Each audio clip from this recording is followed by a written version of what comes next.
Normally on a workboat, if you're oystering and you get a leaf like this or an oak leaf, most of the guys, and I was told this by a black crew that I was working with, it's a good luck sign. So I'm forever throwing leaves that come up in the tongs into the bushel baskets. And then the next piece here, it's called Fish Squint. Good friend of mine, we're looking for fish on the Chester River, late afternoon light, spectacular late afternoon light. And we're looking for signs of fish, swirls in the water, mud, maybe a fish fin breaking the water. So he's literally squinting into the sun while looking for these signs.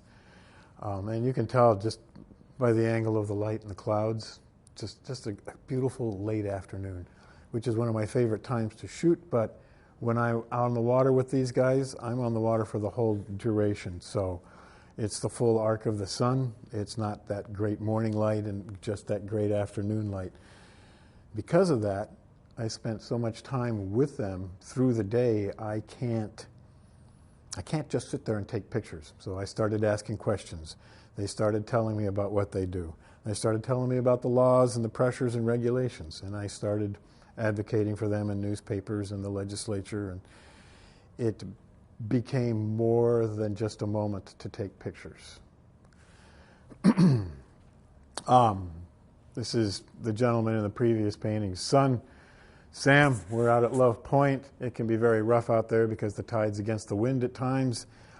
And they are now starting to use LED lights on the boat so you can work earlier in the morning than you used to, which as a photographer, and you get that kind of great light to work with in nearly pitch black circumstances, it's pretty cool. So what you're seeing is he's working along a pound net set at Love Point, and a pound net is a series of nets and poles that are designed to funnel fish into an area that they can't get away from. And then we proceed to lift up the bottom, move the fish closer to the big boat, cull what we're allowed to keep, and then put the rest of the fish over. Very little, if any, dead bycatch. But this light source is from the boat. Sunrise is from over here because it's just starting to tint the clouds. And this dichotomy, but this brilliant piece of light and the way the boat rose up with him in the bow, he's very natural in a boat, almost like he was born in one, like some people are born to saddles on horses. And then, over here, a series of, there's a few hand-tonguing oystering pictures, such as this one, a gentleman from Rock Hall. We're down on Harris Creek, outside of, where were we? Tillman. We had to go all the way across Tillman, the big opening there, Eastern Bay, to get to it. Because I shoot digitally, I can now make what I consider better composition out of the photographs than I used to be able to with color slides. So in this instance, I cropped out way too much sky, and I cropped out too much down here. Nobody wants to see the ass end of a waterman. And I liked the way that it cropped. For years, I've always been intrigued by using these shafts as a compositional device, the way that they are echoed in the shoreline and the horizontals and the clouds, and then his shadows of his arms on his coat. There was a lot there that recommended it to me to be a painting. A lot of people ask me, how do you pick a photo to paint from?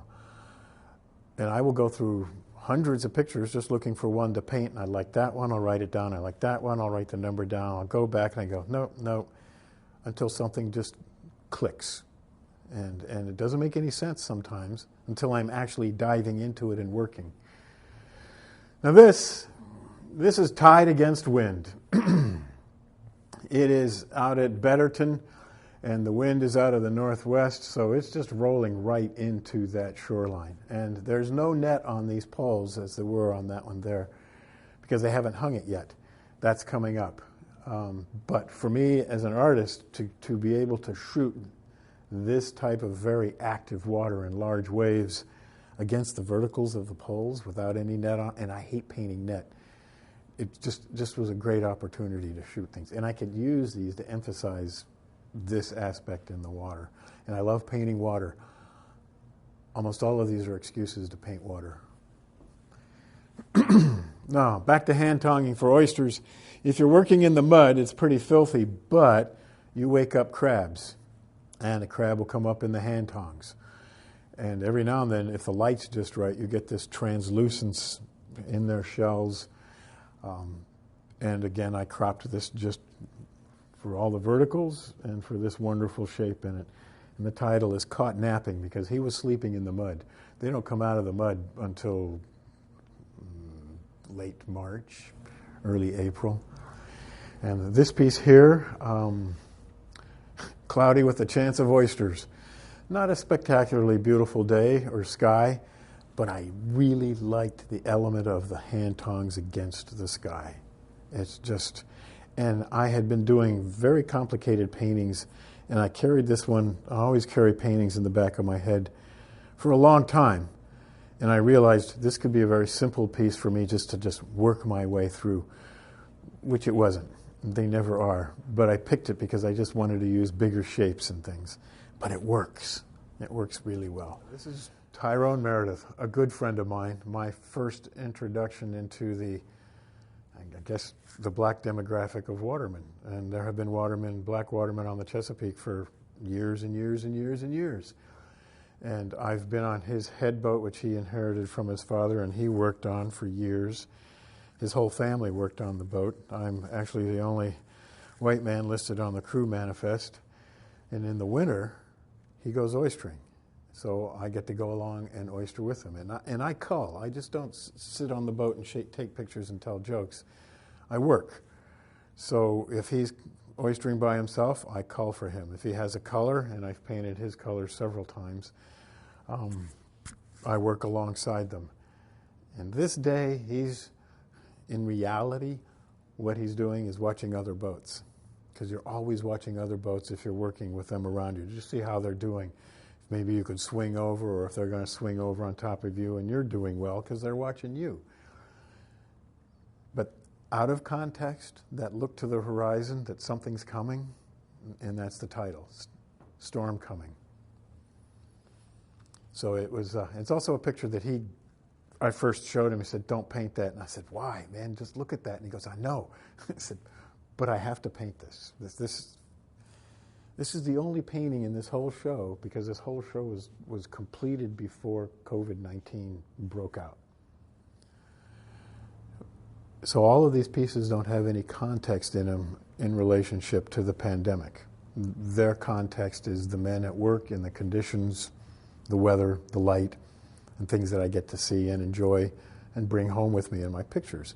Each time I paint a painting, I live that day over again. This painting, probably out of any of them, has context because he's a black man and he's seen and had things done that we're all now we are much more conscious of and trying to correct, or just trying to work our way back to what should be. So that's the only piece in the show that has a context socially. Okay, this painting's called Blue O'Clock in the Morning. It was a phrase I came across in a book, and I read constantly, 2 or 3 books at the same time. One of them invariably is about the water and men working on the water. And there was this phrase, Blue O'Clock in the Morning, which I really liked. Unbeknownst to me in the photograph that I was working from, until I really started to look at it out in daylight, there is a blue sky behind these clouds in this painting. There's just these hints of blue behind these clouds, and that phrase tumbled to mind. Obviously, it's very dark. I think this is up near Betterton because these are lights along the coast shoreline there. Again, I had made comment earlier about LED lights on the boat and how much more time. It expanded the amount of time that I could shoot pictures without wasting them on blurry motions. And also, it just gave me a lot of opportunities for other things like the shadows from the plastic.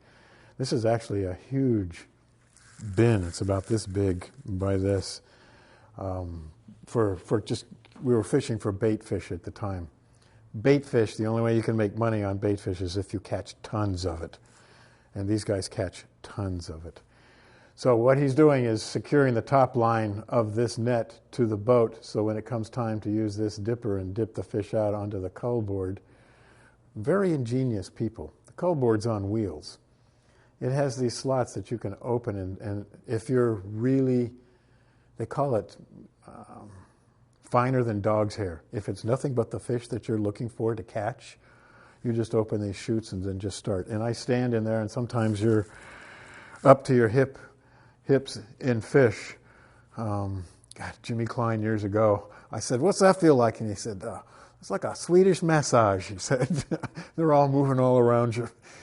But all of this, and the opportunity to get to shoot in the dark like this and catch all these subtleties and then just these elements, just a treat, really is. And the light bouncing off the washboards up onto his arms, onto his face, instead of being a nighttime shot of a dark silhouette against a barely lit sky. It's great pleasure doing that. Sam Joyner again. I've fished with Sam and his father for well over 13, 14 years now, and have been in all kinds of conditions and seen all kinds of amazing things because they keep me on the boat and I get to work alongside them, and they teach me. These are what we call pens. They're at Turner's Creek, and you keep live catfish in these until you can sell them, until you have market for them. There's more money for live cats than for dead cats on the market. What he's doing is actually dropping a net down so that we can take the fish that we've caught that day and put them in a net. I have shot these poles against this dark, fairly mid-morning light and these trees back here. But this time, I took my time, and I very carefully painted around the mesh the things that you can see through the mesh and the nets that are hanging here, the nets that are being pulled down, this repeated pattern of poles and the way they reflected. There's no way I can hurry through these paintings. And I'm actually finding myself now spending more time on every painting than I used to, and working with smaller and smaller brushes. The textures of these dark trees, the textures of all these lily pads back here, just in my mind, they deserve to be portrayed that way. This one is called The New Coat. Obviously a brand new white coat. Summer weight because it's lighter. It's not as heavy as the traditional dark green ones or the orange ones. And much more comfortable to work in. And this is very physical work still. Robbie's in his 60s and Sam is in his 40s now. Granted, as in some of the other pieces I talked about, there are a lot of things that they have invented and fabricated to make their jobs easier, but it is still a lot of what they call bull work. And I just liked the fact that he is brilliant against that dark, dark, early morning sky with just a hint of water breaking at the bottom there where the fish are tossing it up, and a little bit of a Clifford Stills type pole on the far right.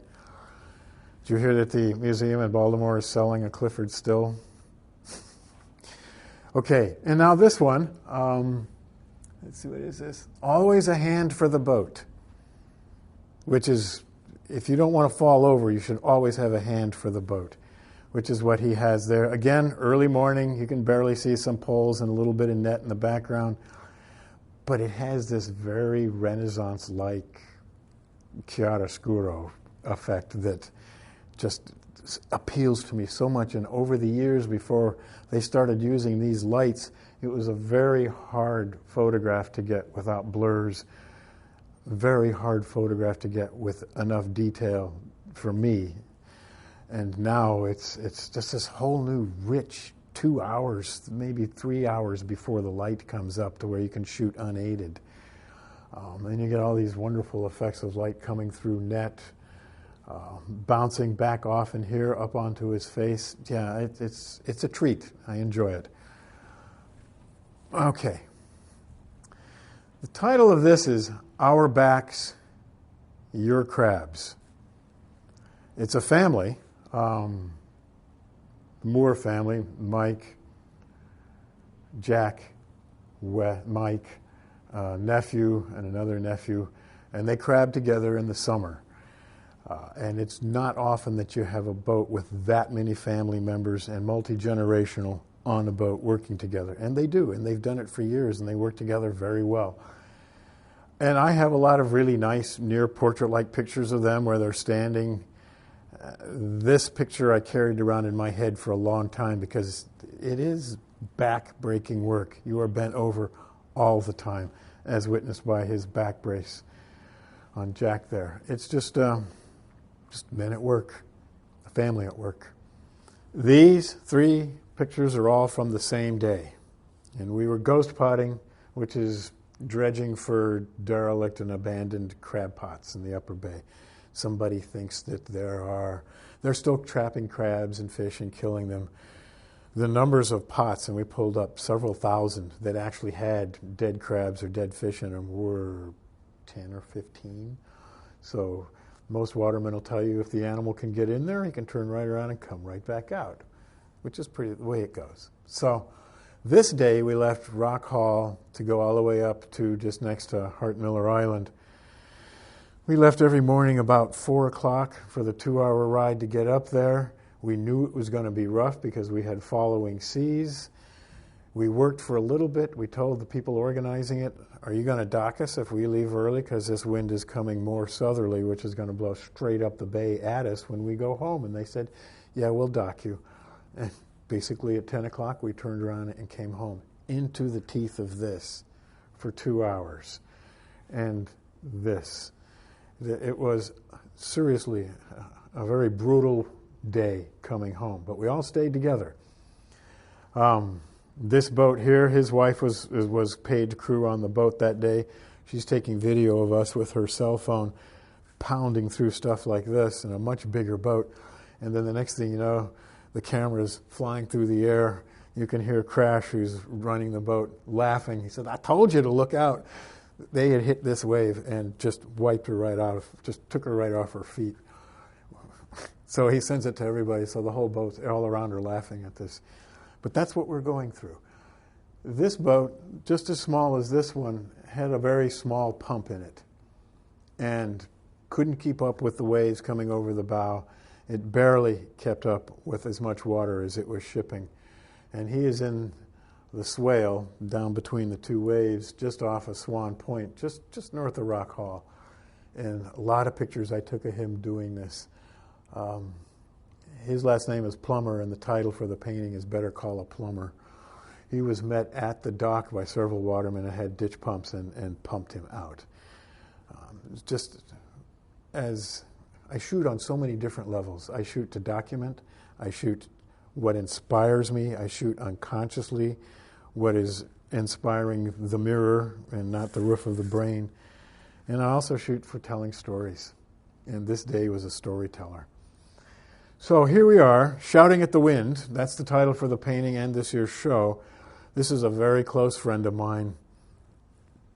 On a workboat, you can't really adjust the throttle from inside the cabin. You have to go back to the workstation to do it.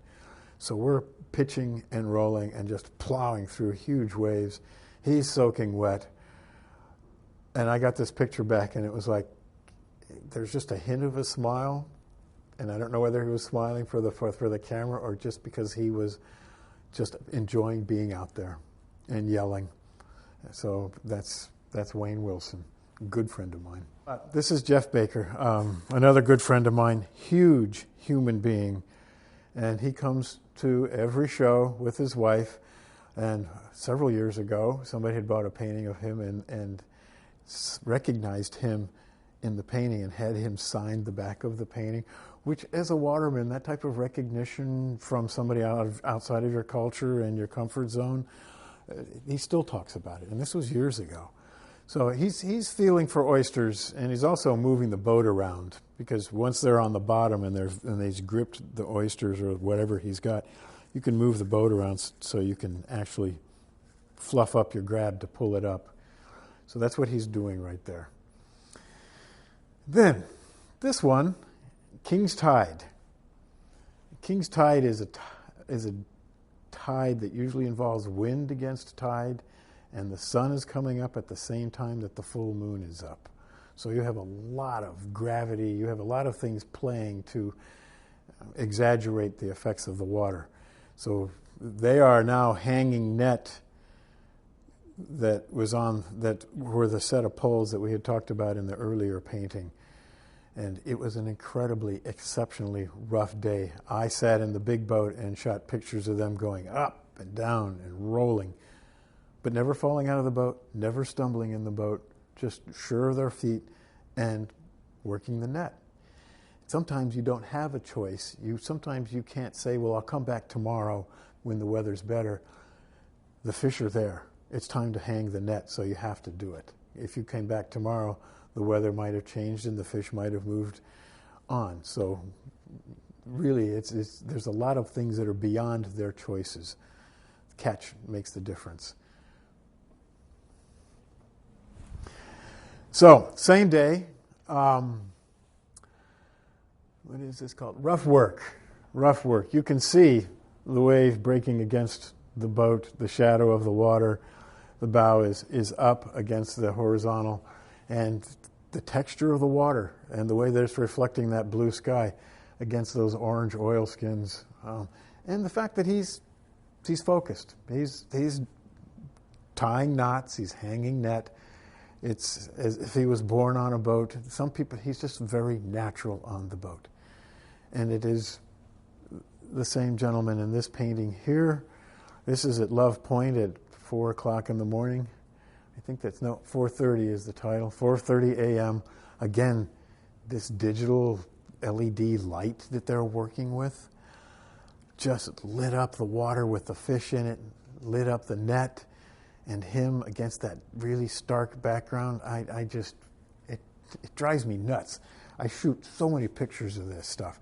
And a lot of times I may shoot too fast and then the camera gives me some blurs, but every now and then I get one like this. I just can't help but paint it. I hate painting net. It is tedious. It is difficult drawing it because it has almost like a wire type of pattern through it. You can't just do vertical squares and 90 degrees, but it works. And you can see the fins of the fish in it and the light. Title for this painting is Ghost Potting, and it's obviously not anywhere near as rough a day as the previous pictures that we talked about. It's one image that I carried around in my head for a year and a half because that boat is literally on the sky. It's floating in the sky. And that's how I wanted this painting to work. It's a very successful painting. There are no, in my more than humble opinion, no weak pieces in this show. This is the first time that a show has been consistently strong composition, image, story, context, light, from piece to piece to piece to piece. And classic Castelli timing, COVID-19, nobody's going to get to see it. So this is very important what we're doing here, and I really appreciate it.